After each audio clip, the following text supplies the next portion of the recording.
Folks, welcome to the Tavern Chat Cast.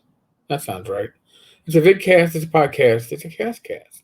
So first we have a voicemail from Taylor, and then after Taylor's voicemail, we're going to go and take a look at what's going on, or not going on, with the disputed Gygax will. But first, we will listen to Taylor's voicemail.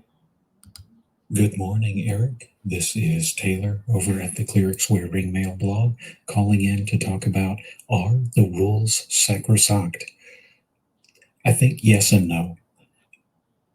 In a home campaign, rules are meant to be broken. Rules are meant to be broken. They're meant to be house ruled. Your party, your players expect you to make some changes to the rules. I think that one as written is rare in home play, or campaign play. A toolkit to make your table have a good experience, to make your world come to life. But on the other hand, you have tournament events, you have cons. When you have strangers coming together, and you have to have that common baseline. You need continuity, and also, and I think Taylor will mention this shortly, you don't want to present somebody with a 30 or 40 page document of house rules and say, hey, these are the rules we're playing by, and we're going to wrap up in 4 hours. You don't want to do that to people. It's not just that it's impolite, but it's not needed.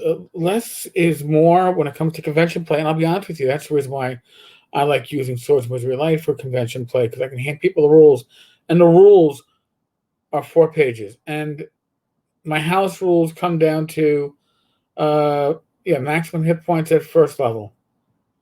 Oh, and if you are a human, you can take your lowest score and make it into a 15, or else why would you be a human? I mean, really, I don't even have to write it down. I just mention it at character generation. So if you bring, and I think you touched on this, a 30-page house rule document to a con or a tournament game, you're really not playing the same game anymore. But anyway, those are just my thoughts. Love the podcast. Thank you, Taylor. Folks, I appreciate and I listen to all the voicemails. I really do. I think that they make this cast better, as do the live comments when we're doing live streams.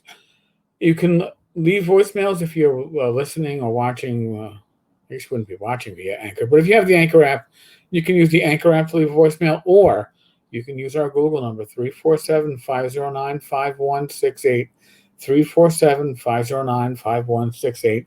It only took me how many years to actually memorize that number so I can give it out every time? I'm such a fuck.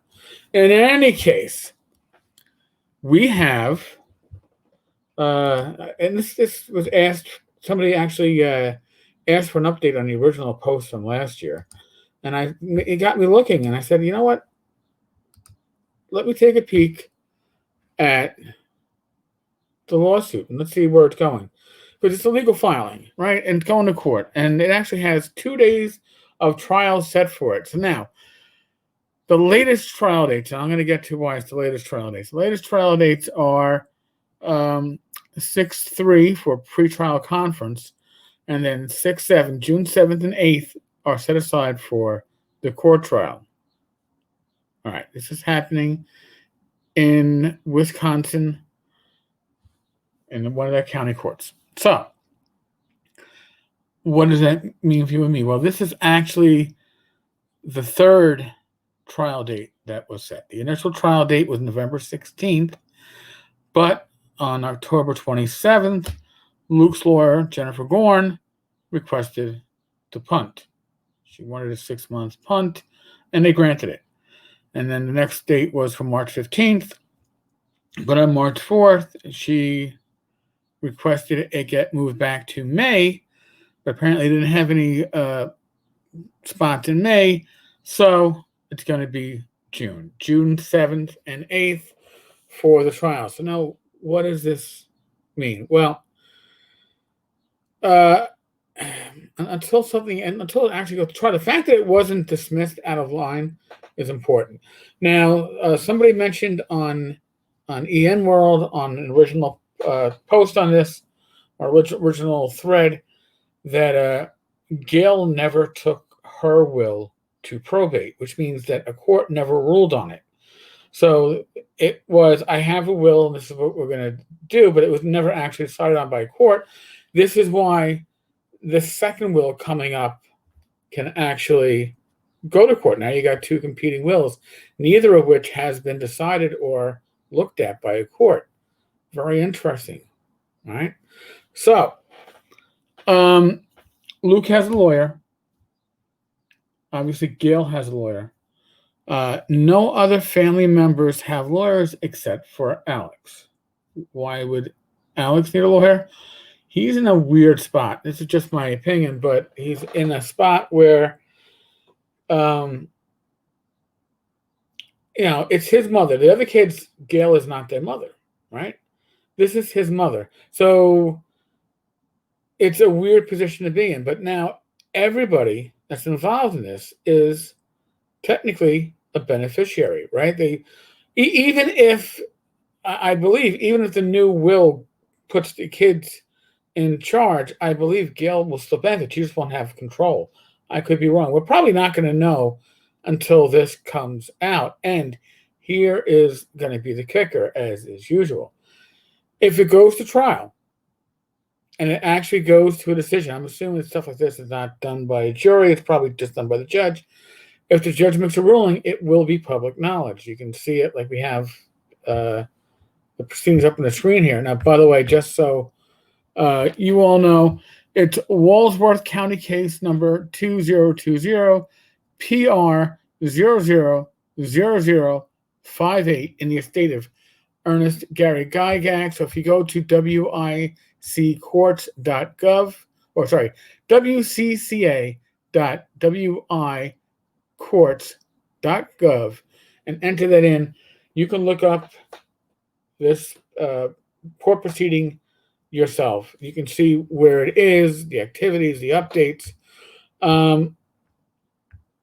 Again, there's been no ruling on it. There could have been a ruling on it as early as last year, but no, it's been delayed by about 9 months. Now, does that mean that there could be negotiations going on? It can mean anything and nothing. So that is the update. June 7th and 8th should be the days to pay attention. I don't know. I know there was an earlier proceeding that you could have called in and been part as a witness to listen to the proceedings. I don't know if that's going to also carry on with the actual case in June. June might actually be in person. We might be far enough along in COVID that the courts will be doing stuff like this in person, because this is all by teleconferencing earlier. So that's the update. Not much of one. I know a lot of us in the hobby side of the industry, fans of Gary's work, would be interested in seeing the properties come under control of the children, because the thoughts are that they would be more apt to let the work out there, to bring it out for the community to enjoy and, of course, spend money on. But time will tell. So, folks, if you are watching on YouTube, please like and subscribe. If you're listening on Anchor, 2 thumbs up. I do appreciate it. Thank you.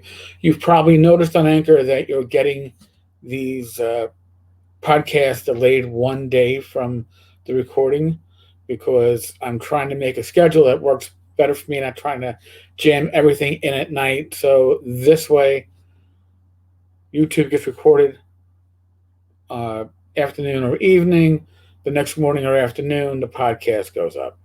It's just trying to retain some more sanity for me. Folks, we're in the midst of the world of COVID. I ask you to use your common sense. Be safe, be well, God bless. Roll those dice. Knock on wood. I should be back again tomorrow. All right, folks. Laters.